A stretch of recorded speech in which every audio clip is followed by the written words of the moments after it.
Regimen Askar Melayu Diraja, RAMD. Sejarah penubuhan.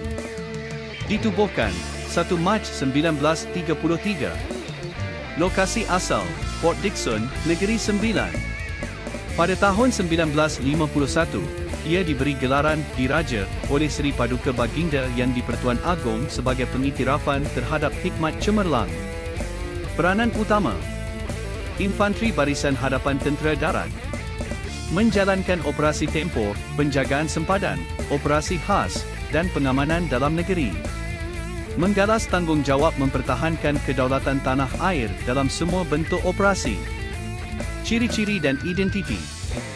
Slogan, Taat Setia. Lencana, menampilkan lambang keris bersilang dan mahkota. Penglibatan bersejarah. Perang Dunia Kedua. Darurat 1948-1960 menentang komunis. Konfrontasi Indonesia-Malaysia. Operasi di Bosnia dan Lubnan di bawah Panji PBB. Senarai Batalion RAMD mengikut peranan. 1. Batalion Istiadat. 1 RAMD.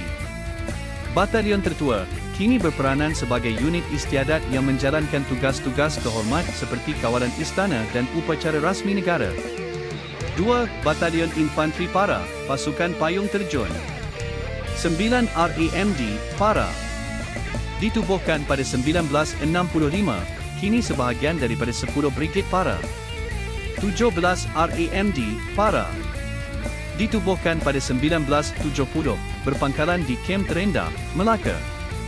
18 RAMD, Para. Ditubuhkan pada 1976, dinaik taraf sebagai unit para pada 2018, berpangkalan di Kem Sri Pantai, Terengganu.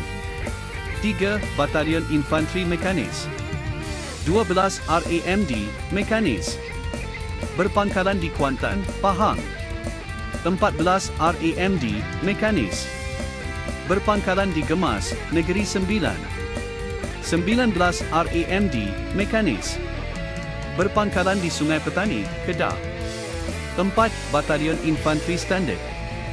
2 RAMD hingga 27 RAMD.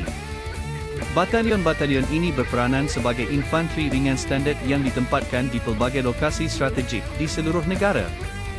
Secara keseluruhan, RAMD kini terdiri daripada 27 batalion yang merangkumi pelbagai peranan termasuk istiadat, para, mekanis, dan infanteri standard.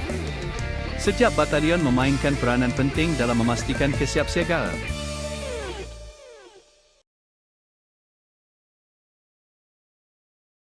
Jika bahan ini bermanfaat kepada anda, subscribe, likes dan share.